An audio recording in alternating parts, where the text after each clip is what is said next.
Salam, xoş gördük dostlar.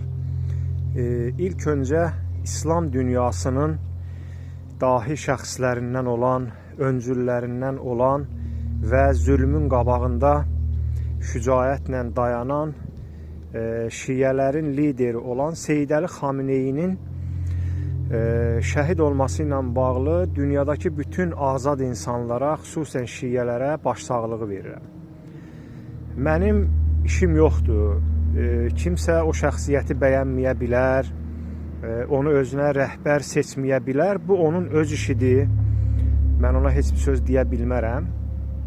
Amma mənim demək istədiyim bir məsələ var. İnsan ümumiyyətlə həyata bir dəfə gəlir. Ona görə də insan çalışmalıdır özü üçün elə bir şəxsiyyəti ideal seçməlidir ki, onun arxasınca düşmək, onun yolu ilə getmək ona nə isə bir şey qazandırsın.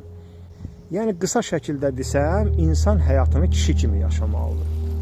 Gedirsiniz İlham Əliyev kimi, Erdoğan kimi və yaxud da ki Trump kimi, nə bilim, dünyada o qədər alçaq səviyyəsiz insanlar tapırsınız, onların arxasınca gedirsiniz, onların dediyi ilə oturursunuz, durursunuz ki, ona görə də Azərbaycanlı olaraq Azərbaycanda heç bir müvəffəqiyyət, heç bir şey əldə eləyə bilmirsiniz. Baxın, qalmışıq bir ovuc şərəfsiz, üzr istəyirəm dönə-dönə sizdən, pedofil, üzdən İrağın əlində.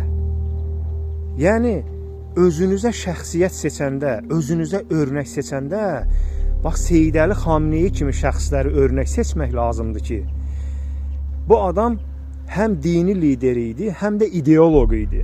İnsanları arxasınca elə aparırdı ki, onlara həm dünya səadəti nəsib eləsin, həm axirət səadəti nəsib eləsin.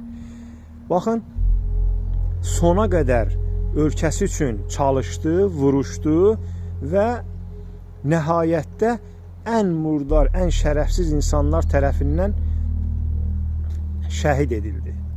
Özünüz üçün örnək seçəndə belə şəxsiyyətləri seçmək lazımdır. Yoxsa getmişsiniz İlham Əliyevi özünüzə Müzəffər Ali Başkomandan sayırsınız. Bu adam nə bir dənə döyüşdə iştirak eləməyib, nə bir dənə əskərlikdə iştirak eləməyib. Bu adamın nə bir dənə doğru, düzgün həyatında örnək seçiləsi bir hərəkəti yoxdur. Bu adamı özünüzə ideoloq seçmişsiniz, nə bilim mən, nə seçmişsiniz. Adam bir adamın arxasınca düşəndə, bir şəxsiyyətin arxasınca düşəndə baxar görər kimin arxasınca gedir. Bu adam məni hara apara biləcək? İlham Əliyevin həyat yoldaşı göz qabağındadır kimdir? Qızları göz qabağındadır kimdir?